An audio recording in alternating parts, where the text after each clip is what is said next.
প্রকৃতি দেখতে আসছিলাম, তো এমন ভেজা ভিজলাম সবাই, প্রকৃতির একেবারে আসল রূপটা দেখলাম। এ হচ্ছে তিস্তা নদী, আমরা তিস্তার পারে সবাই ভিজে ভিজে আসলাম। নদী কিন্তু ভাঙতেছে, দেখছেন? নদীর কুল ধরে হাঁটতেছি, তাই আমাদের সাপ্লায়ার চলে আসছে।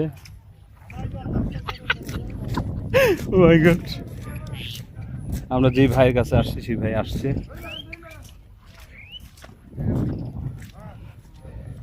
খুব ভালো লাগতেছে আসলে, যতটুক না কাজে আসছে তার থেকে বেশি মজা পাচ্ছি। পানির স্রোত দেখা যায় কত, মাই গড। আকাশও ডাকতেছে, আবার বৃষ্টি হবে, আবার বৃষ্টি হবে।